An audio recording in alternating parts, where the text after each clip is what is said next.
Vale. Això, pots dir... Mires a mi, a la càmera no. Sí. Em pots dir el nom? Sí, Carmen Plaza López.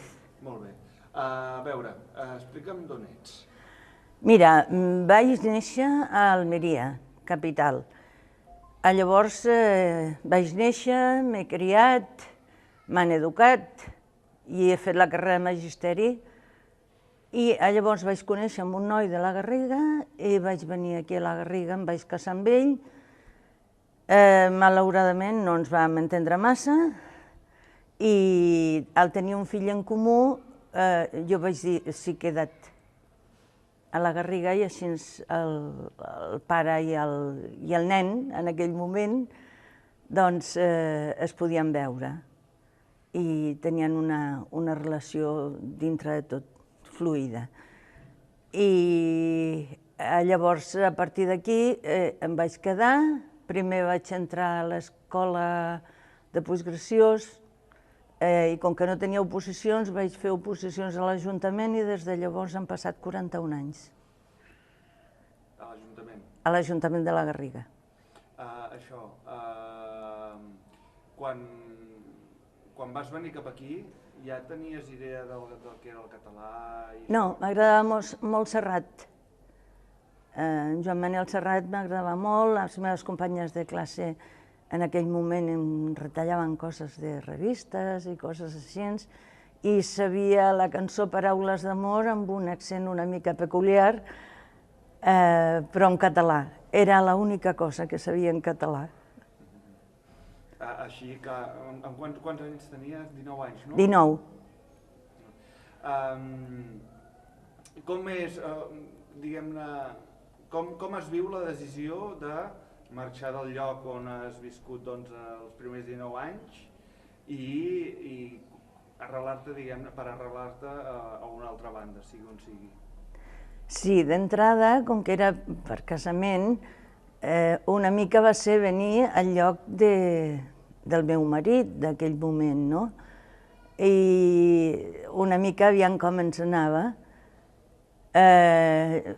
Vaig trobar molt a faltar una capital petita que tenia un ambient, vida d'estudiant, arribar a un poble que en aquell moment era molt petit, la Garriga, preciós, perquè la Garriga és maquíssima, jo n'estic enamorada, i clar, la gent hi anava molt per casa seva, per feina, no hi havia reunió social.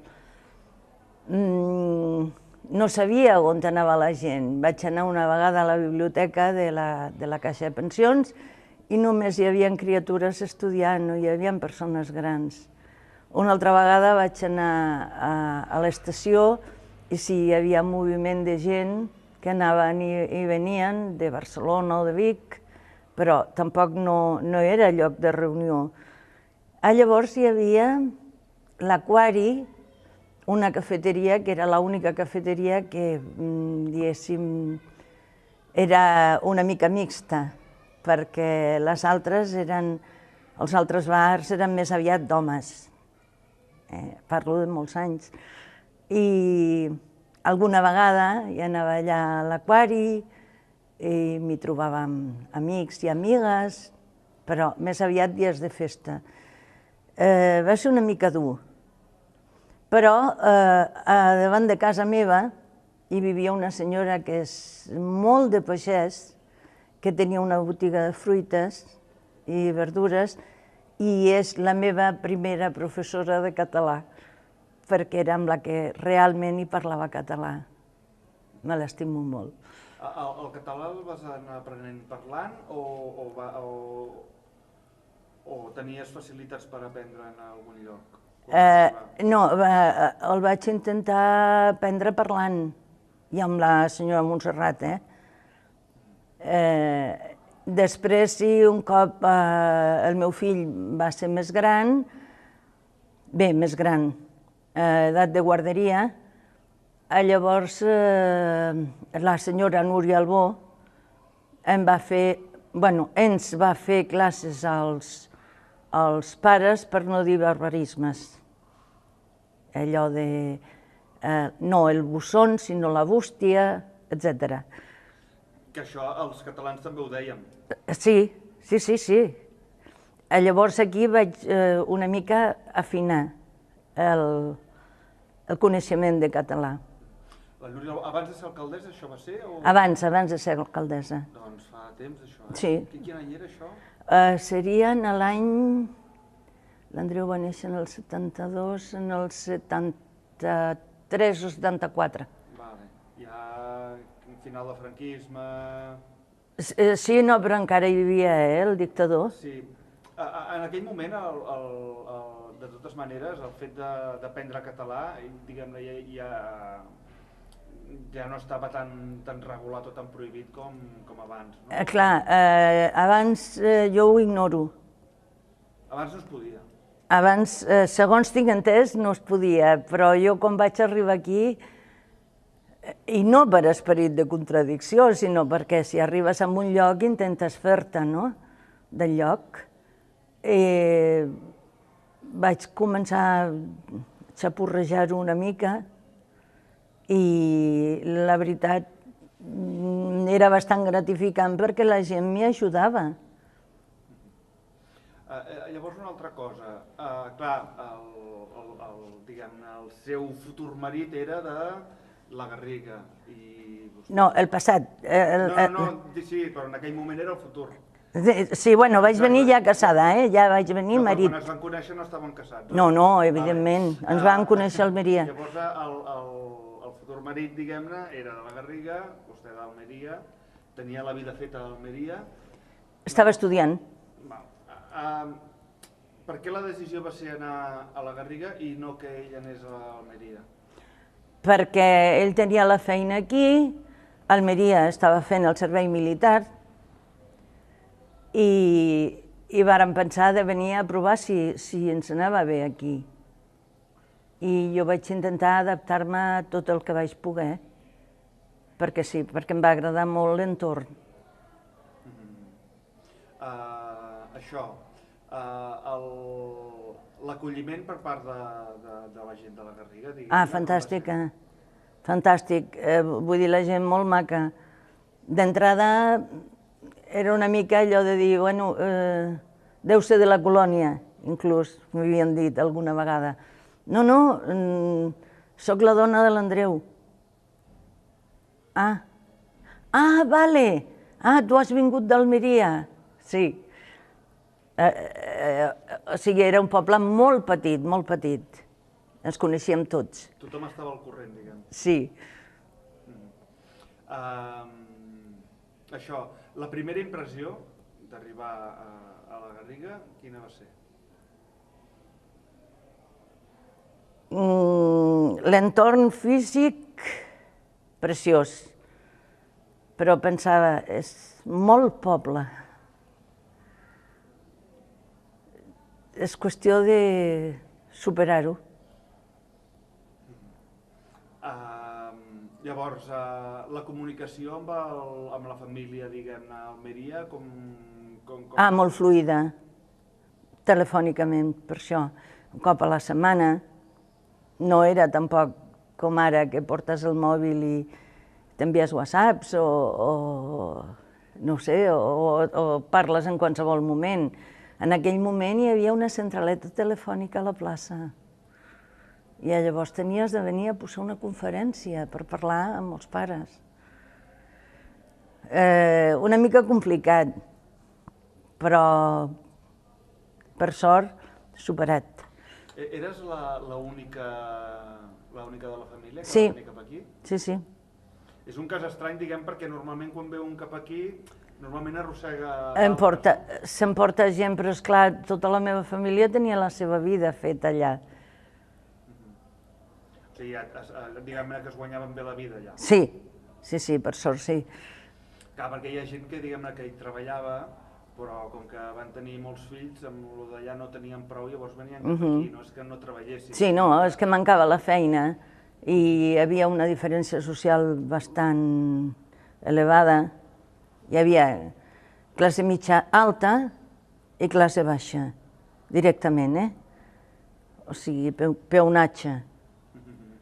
Clar, a la vostra família, diguem-ne, el fet que haguessis pogut estudiar una carrera en aquella època, diguem-ne, és una família que no... No, era una família de classe mitja tirant alta. Sí. Amb dos aspectes, diguem-ne, amb l'aspecte econòmic i amb l'obertura de ment que una noia estudiés, no? Sí, sí, sí. Els meus pares mestres, els meus avis mestres, el meu avi per part de mare empresari i per part de pare, l'avi, o sigui, les àvies mestres. I l'avi també tenia una fàbrica, bueno, era una fàbrica de ferros. Clar, llavors, esclar, no és la mitjana. No, no era la mitjana. Sí, sí.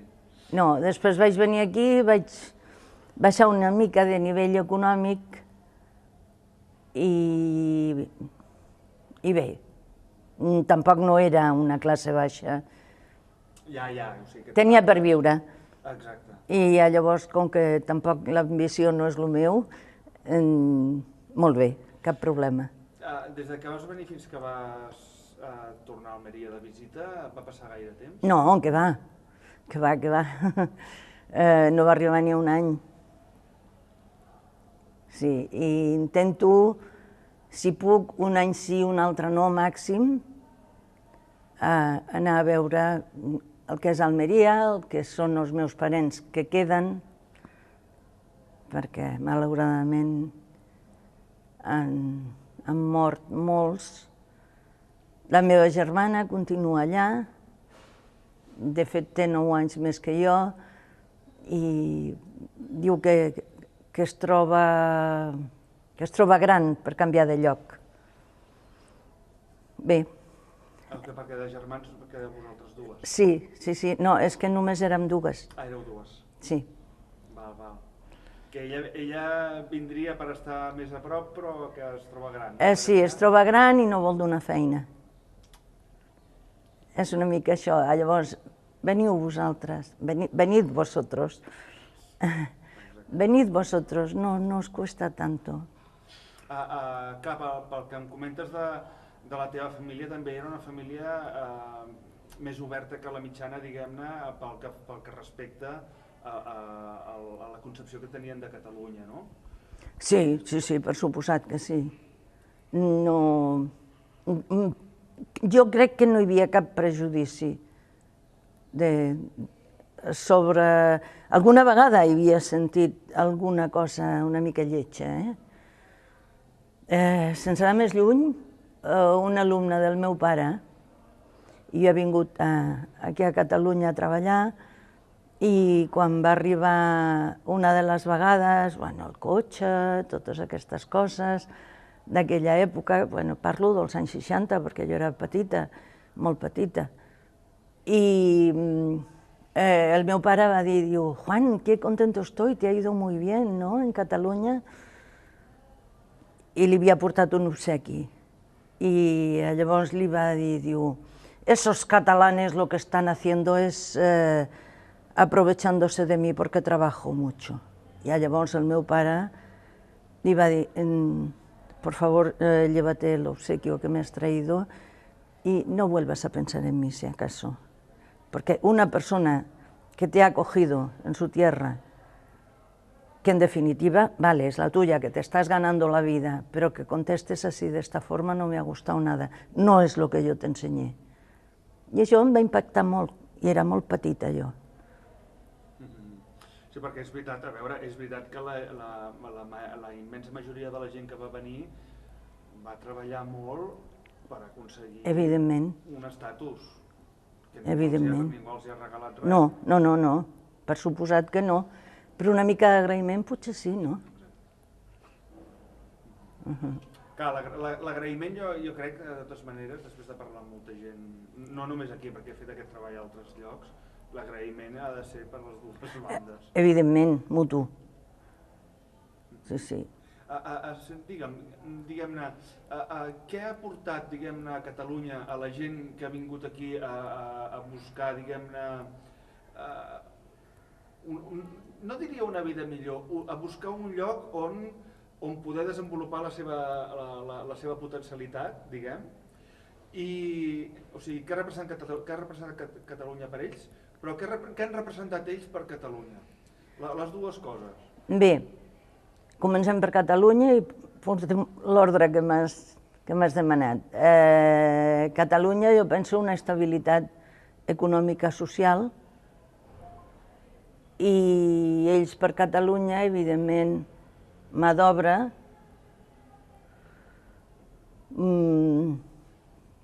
bonòmia,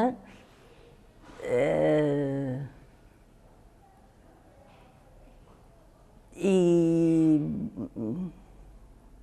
no sé, són una gent molt servicial. Perdó, he dit són, tindria d'haver dit som. Però és una mica que després de tants anys ja et consideres potser més... Jo diria més que servicial, fidel amb qui es comporta amb ells, no? Evidentment. Això, qualsevol persona que sigui una bona persona, és una cosa a tenir en compte, no? Que si no pots tornar mal per bé. No pots, no deus. Sí que pots. No hauries de fer-ho, no? Això... Espera't, Tens alguna anècdota així referent a... Sí, una vegada vaig anar al Mercat del Peix, allà a Almeria, i bé, allà hi ha una tonyina fresca molt maca. I li vaig dir al senyor de la pescateria, por favor, no me lo corte gaire grueso. El meu marit es va fer un fart de riure, increïble, perquè el senyor es va quedar així, dic, perdó, demasiado grueso. Però, o sigui, la vaig pifiar jo, com a primera. I la seva Montserrat, aquella senyora, la meva profe, primera, de català, profe entre cometes, no?, però profe, que una vegada li van entrar a la botiga i era una gent no catalans, castellanoparlants, llavors diu, ¿tiene arenques? I diu, no, però tengo Ariel, tengo, i no sé, tot de productes de neteja de roba, de neteja de roba. I li vaig dir, Montserrat, vol dir arengades, eh? Ai, perdone, perdone, perdone. O sigui, a més, amb un gran respecte, la senyora va contestar, perdone, perdone, però, esclar, realment no l'havia entès. I va ser una mica divertit. Clar, o sigui que al revés també passava. I com a divertit, una mica trist però divertit, no? Una cosina meva, que amb la meva neta, és preciosa, això a Almeria és preciosa, pero pobrecita, no nos vamos a entender con ella. ¿Por qué, Nieves? Yo, porque claro, como que ahora aprenden siempre en catalán. Digo, ¿con mi hijo tú te has entendido siempre o no? Yo, sí, por supuesto que sí. Digo, es que él ha estudiado siempre en catalán. Yo quise expresamente que le enseñaran en catalán. Pues no lo sabía. Pero claro, digo, esto es un poco juego de políticos, eh? Per això, anècdota, però potser un pèl trist. Sí, és això, però més que res és la informació que els hi arriba. Sí, evidentment. O sigui, hi ha gent que tampoc en té culpa de tenir una imatge. No, per suposat que no, eh? Per això una mica trist, perquè per què arriba això? Política pura i dura, eh? Sí. Llavors això, hòstia, en tenia una... Estàvem a Madrid, que nosaltres ens vam casar a Madrid, perquè la meva germana en aquell moment hi vivia a Madrid, que el meu cunyat també era de Madrid. Llavors ens vàrem casar allà a Madrid i de Madrid aquí a Barcelona vàrem venir en tren. En tren o en avió? No, en tren. Que el tren de Madrid aquí, a finals dels 70, ja era més o menys bé, Sí, no? sí. No era com el Sevillano, que estava 24 hores per No, arribar. esclar, des d'Almeria no hi he anat mai en tren. No, no hi he anat, no he vingut mai en tren. Ni he anat ni he tornat. Perquè allò del corredor mediterrani que tanta falta fa, no? Aquesta és una altra. Sí, això és un altre tema.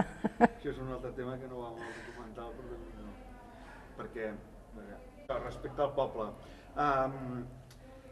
clar, ja vas venir, diguem-ne, casada, però tenies 19 anys, suposo que també ganes de divertir-se hi havia.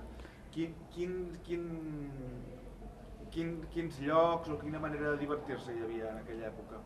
Sí, tot l'esbarjo que teníem era, sí, anar a la biblioteca, però era tot escolars, edat escolar. Llavors, per fer vida social, no, per agafar algun llibre, sí, per suposat. Després, l'aquari, els caps de setmana, que hi anava bastant jovent. Llavors també hi havien posat, crec que va ser en aquella època que varen posar una discoteca aquí a la Garriga, al Mustaix, i també hi anàvem. Esclar, i després si volies alguna cosa una mica més de qualitat, tenies d'anar-te'n a Barcelona per anar bé. A Granollers alguna vegada, però més aviat a Barcelona. Clar, en aquella època... No, tu ja hi eres aquí, que va ser quan es va fer el primer institut. Sí, jo ja hi era, inclús ja hi era a l'Ajuntament, que nosaltres vam anar al pis de dalt i l'institut es va quedar a la planta baixa de l'Ajuntament. I era un encant veure tots els nens i nenes de l'institut allà a la plaça, donaven una alegria. La veritat, va ser una època molt maca i guardo molt bons records del professorat que hi havia en l'institut en aquell moment. És que en aquell moment eren molt cracs, els profes? Molt. Bueno, inclús jo vaig tenir un cosí germà meu aquí, a l'institut, casualment, no perquè fos jo, sinó perquè va demanar i li va tocar la Garriga, i era de plàstiques, de dibuix i pintura. Quadre Cartabó. Però aquest no va anar a l'institut de dalt? No, va... El de baix? Sí, Marcos Fernández, Marcos Antonio, vaja. Hosti, com era? Perquè potser jo l'he tingut. No ho sé, però... Quant temps va estar aquí? Res, molt poquet. Doncs així no l'he tingut. Molt poquet. No, perquè no, el que vaig tenir jo era de CAI. De dibuix. Sí. Era de Cadis. No, aquest no, bueno, el meu cosí sempre era d'Almeria. Inclús alguna vegada, perquè després, i parlant amb els seus alumnes, diu, sí, tenia com d'allò, o florecillas del campo, tenia aquesta sortida. No, aquest no el vaig tenir jo. No, perquè jo hauria venir després. Ara està a Múrcia, està exercint a Múrcia i va demanar allà, potser per proximitat, en casa seva. Ell era casat també amb una noia d'Almeria i se'n van anar a viure allà. Llavors, aquella època, quan es va fer l'institut, pot ser que fos un canvi important per la Garriga? Jo diria que sí, va ser molt interessant, perquè, esclar, no tenien de sortir a un altre institut de fora per fer estudis superiors. O sigui, bueno, el que era el BUP d'aquella època, que la meva era batxillerat, l'elemental, el superior. També aglutinaven nois i noies d'altres pobles? Sí, a més, sí que venien. Ja et dic, la plaça era un encant. Era tot ple de jovent i maquíssims, i els professors, bueno, espectaculars. El Santi Cucurella, hem de fer menció amb ell, perquè a més era fantàstic, i bé, els altres que són vius i que estan bastant a la Fundació Martí l'Humà. Jo me'n recordo molt també del Robert Brito, Sí, que també va morir. sí. Això, com creus que ha estat el canvi? Perquè jo suposo que quan vas arribar... O sigui, jo crec que la Garriga ara, actualment, és un lloc que culturalment té un nivell... Ha millorat molt. Ha millorat I està molt. per sobre de la mitja, crec jo. A nivell artístic, a nivell de música, a nivell... O sigui, d'aquí han sortit artistes de totes les branques, o sigui, que jo crec que a nivell cultural està per sobre de la mitjana. Com ha estat aquest canvi, diguem-ne, des que vas arribar fins aquí? Sí, jo quan vaig arribar, al cap de molt poquet, vaig conèixer el matrimoni Fornells Pla Sisquella, aquells pintors de les escoles de tardor, que a més eren una delícia. El matrimoni era fantàstic, i havia envoltat molt món, era molt enriquidor parlar amb ell, i inclús em van regalar